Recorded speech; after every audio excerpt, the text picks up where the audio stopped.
So you need some receiver help, or you want to get ahead of the curve here. These are 3 receivers you should stash before the game start in Week 10.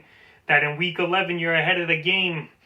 The first guy, Sammy Watkins of the Kansas City Chiefs. Once again, he was out with a hamstring injury in Week 9, and we figured that. I said to stash him last week if you had the spot or IR spots in your league. And now Watkins, he's available in 61% of leagues. He's in the top offense in football, top 2 to 3, whatever you want to call it.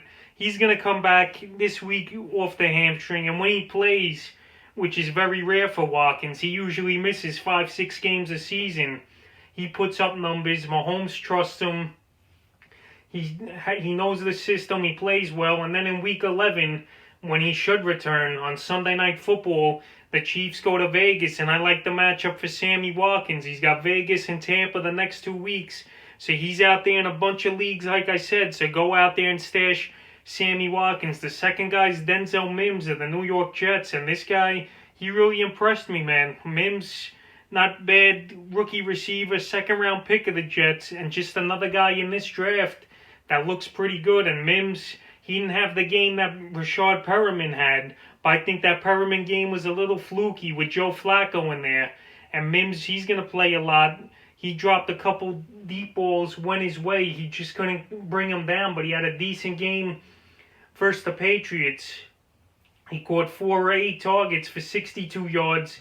This guy, he passes the eye test. He's 6'3", tall receiver, could run quick. He could get to the high point of the ball and make the catch. And you know the Jets are playing for nothing. So it's time for the Jets to play the young rookies and play the kids. And now Denzel Mims, after the bye, he's got the Chargers and Miami coming up. 2 defenses where he could do some damage. This kid's going to play, like I said. So go out there and stash Mims. He's available in 95% of fantasy leagues. So stashing him's more the deeper leagues with a lot of roster positions, or 14 to 16 team leagues. And the third and final guy I'm looking to stash before the game start in Week 10 is Alshon Jeffrey. This is the week Jeffrey's finally coming back. He's been out all season, Jeffrey, with multiple injuries. But this week he's back. They're saying he practiced in full. He's had the hamstring and foot injury, like I said. And this week we'll see how he fits into the offense. They got Fulgham there. They got Jalen Reagor, the first-round rookie. He looked impressive in his return also versus the Dallas Cowboys in Week 8. And this week Jeffrey's got the Giants, a team he usually puts numbers up against.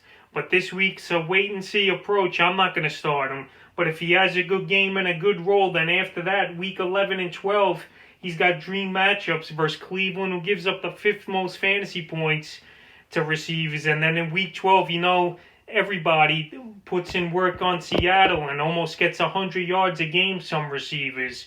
So Alshon Jeffrey, he's a good stash, a wait-and-see approach. And we'll see if this guy stays healthy, because if he does, he's put up numbers over the years, especially when he first started with the Bears and then the Super Bowl run the Eagles had a few years ago. So that's 3 wide receivers I'm looking to stash before the game start on Sunday in Week 10.